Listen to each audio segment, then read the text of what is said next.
Welcome to the podcast, Let the Prophet Speak. Today we continue our study of the book of Joshua, Yehoshua.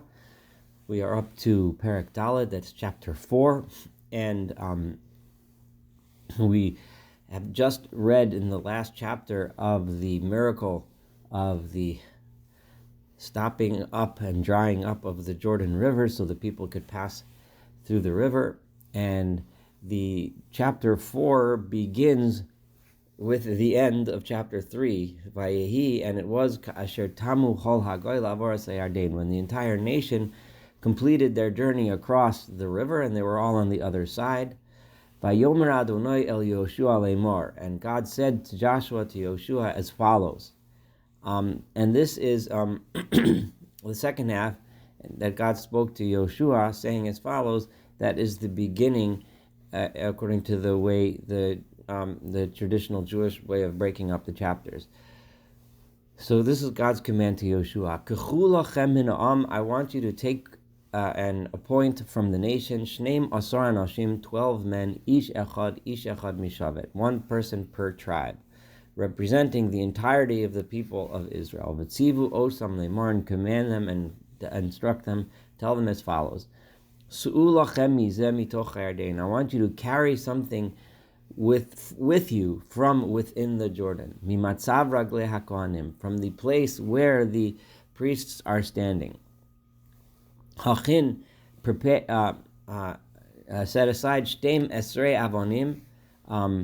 12 stones. I want you to carry them with you. And I want you to place them in the encampment where you are going to camp tonight in the land of Israel. This is the language here. It like begs us to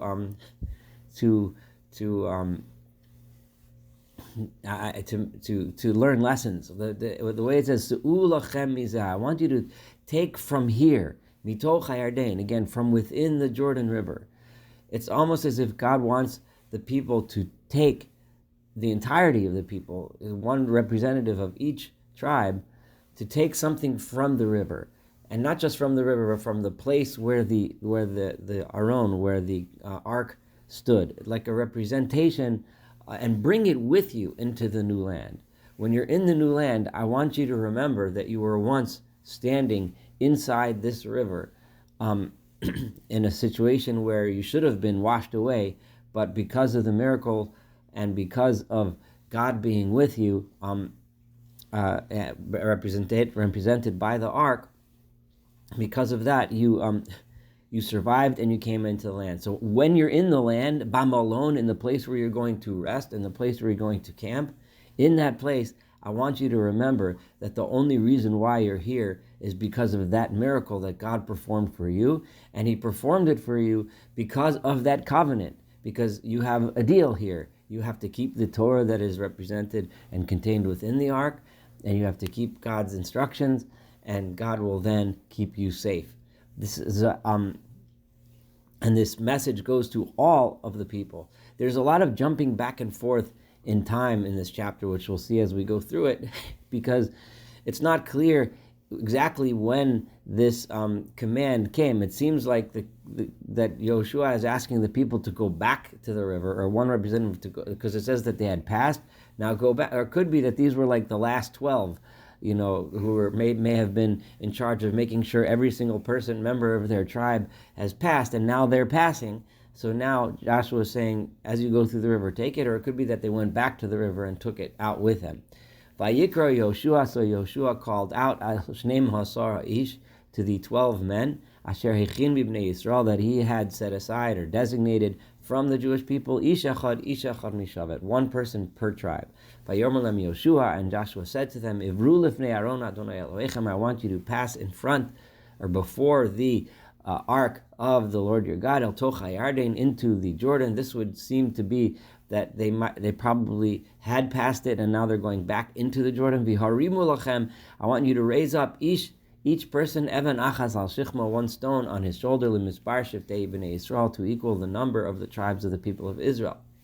L'man tihiyeh zot ot b'kirbechem, so that this should be a sign among you. forever. Ki yishalun b'neichem machar lemar, when your children will ask you later in the future, Moha avonim ha'elu lechem, what is the significance of these stones? This language here is deliberately reminds us of the language that the Torah uses at the Exodus, that refers to Passover, that ki shalom b'neichem machar leimor, reminds us of the same language, virtually identical language used there. When your children ask you, which is the foundation of the Passover Seder every year that Jews have celebrated since the Exodus, and we'll have more references to Passover soon in future chapters.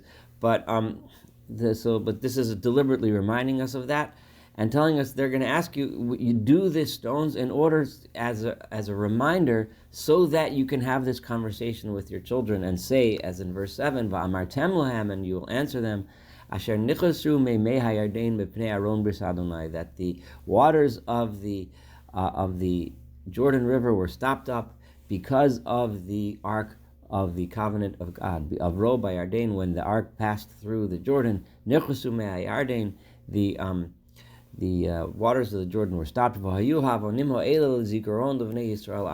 these stones should be a reminder for the Jewish people forever.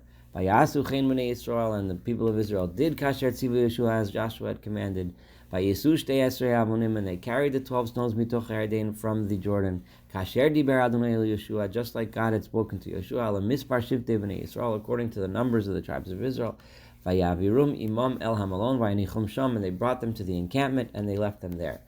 Ushtei Mesrei avonim, and this is not referenced by God. This is interesting, but Yoshua, it sounds like he did this on his own, although the commentaries say, well, he must have been told this by God. But the verse deliberately makes this as if this was an initiative of Joshua on his own. He placed stones betoch Yarden, within the river itself, tachat matzav raglei hakohanim, underneath the place where the priests were standing, nosei Aron habris, those that are carrying the Aron, the Ark of the Covenant, vayu shamar yom hazeh, and those 12 stones within the river are still standing there. The purpose of these are much less clear and are not mentioned by the verses, and it really sounds like, at least from the psukim, from the verses, that this was Joshua doing this on his own. It's almost like a reminder that Joshua is saying, as soon as the Aron, as the covenant leaves, I'm saying this on my own, but I've seen people say, other commentaries say similar things. When the ark leaves, water is going to flow right back over this place. This is in the river. It's like these stones are a reminder of what will happen to the people if they forget the lesson of the ark. The ark represents that covenant between God and his people.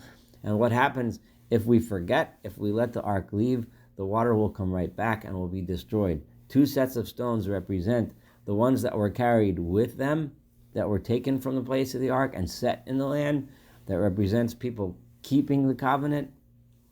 The others represent what happens if we forget the covenant.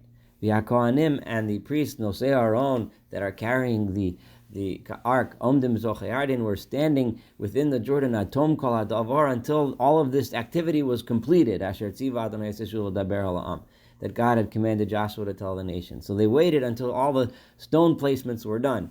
Kechol Asher Tziva Moshe Yoshua, just like Moshe had commanded Joshua, Vayamaharuham Vayavoru, so the nation sped up and passed through. It sounds like almost because the Kohanim, the priests, were standing there getting tired holding it, so they moved along so that they could,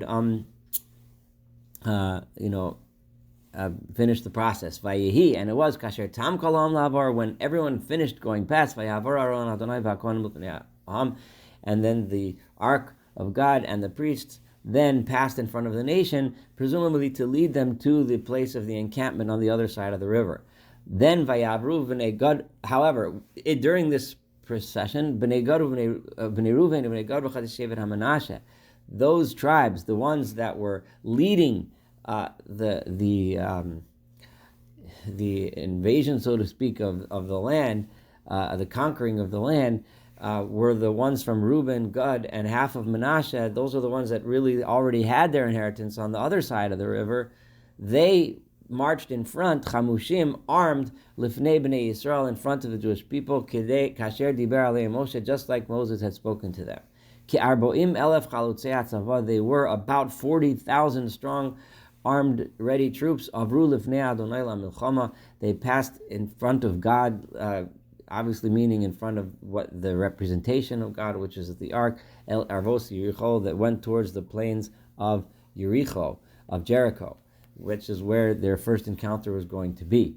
Bayomahu, on that day, when the people saw the leadership that Joshua displayed, Gidal Adonai et Yoshua b'nei kol Yisrael, God made Joshua great in the eyes of all of Israel, Vayiru oso, and they revered him, they were in awe of him, Kasher Yoru et Moshe kol yimei chayav, just like they revered Moshe all the days of Moshe's life.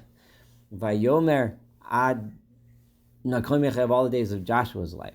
Vayomer Adonai el Yoshua lemar. God said to Yoshua as follows. Now this clearly happened. We jumped ahead of ourselves, saying that the ark went ahead of the people and led them to their encampment. And but we also said that the priests that were holding the ark stood there until everything was done. How did they know that all of the activities were done and that there would be no more commandments and so on? They knew because of what we're about to read, because God said to Joshua as follows, Tzaveh et HaKohanim, command the Kohanim, Nosei Aron HaEdos, those that are carrying the Aron HaEdos, the ark, which is the testimony, the ark of, so this is interesting because over here it uses a different term. Until now it's saying Aron HaBrit, the ark of the covenant. Here it's saying the Aron HaEdos, which is the ark that is a testimony, and it's usually a testimony to the agreement. In other words, representing a testimony that the agreement has occurred between God and his people, that the covenant has been made. Vayalum and Yarden, and they came up from the Jordan. So in other words, they waited until they were told by Joshua, who was told by God, tell the Kohanim to come out, we're done.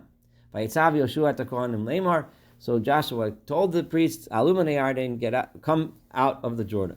Vayihi kalot Kohanim, as soon as the priests, Nosei Aron Brit Adonai, those carrying the Ark of the Covenant, Mitoch HaYarden, as soon as they got up from the Jordan River, Nitku Kapot Raglei HaKohanim El HaCharava, as soon as their feet were on dry land, in other words, outside of the banks within which the Jordan River would usually be flowing, immediately Vayashuvu MeHaYarden L'Mekomam, the Jordan River returned to its usual flow, Vayelchu Kitmol Shel Shom Al Kol Gdosav, and they flowed just like the days before on all its banks. On all its, or on the riverbed. And the nation had completely left the Jordan River. When did this occur? This occurred on the 10th day of the first month of Nisan. Again, approximately a few days before Passover. Vayachanu Gilgal, and they camped in the area of Gilgal, B'ksei Mizrachi Riko, which is just on the eastern side of the city of Jericho. And these 12 stones that were taken from the Jordan River, Hakim Yoshua about Gilgal, Joshua set up in this place of Gilgal. And he said to the Jewish people, this is the account of Joshua relaying God's commandment to the people. That one day in the future your children will ask their fathers, what are these stones? Because you will be living in this land. They will see these stones and they will ask you what they are. And you will tell your children as follows. That this Jordan River, the people of Israel passed through on dry land. Why? Because the Lord your God dried up the waters of the Jordan River from in front of you until you all completely passed through. Just like God did to the Yamsuf, to the Sea of Reeds, that God also dried it up when we were leaving Egypt until we passed through that sea. And what's the reason for this? Why did God perform this miracle? And this is a crucial linchpin of the idea that is being formed at this time. Yoshua is laying out the bottom line that all of the prophets and those that have been studying with us until now will remember this message, that every single prophet, without exception, and we'll see that as we continue our studies, emphasizes the point that this special relationship that God is making with the Jewish people now is the purpose of it is in order to broadcast that message to the entire world. The point of having a chosen people is to relay this message to all of the nations of the world. And that is the purpose of you being rescued, is not so that you should get into a great place and enjoy it. But the purpose is, and I'll read it in Joshua's words, verse 24, Lima'an dat, in order that they should know, Kol Amei Haaretz, all of the nations of the world, et Yad Adonai, they should all know about the hand of God, Ki Chazakahi, that God's hand is strong. Leman Yirasem, and it shouldn't be, not so that you should have pleasure, but so that you should have reverence, honor, awe, yirah, Yirasem et Adonai Elohechem kol hayamim, so that for all days in the future you should have that fear of God. This is why you are being brought into the land, and this is why we are bringing these 12 stones and setting them up over here. Thank you so much for studying chapter 4 together. Looking forward to studying Joshua chapter 5, and of course the entirety of this wonderful book.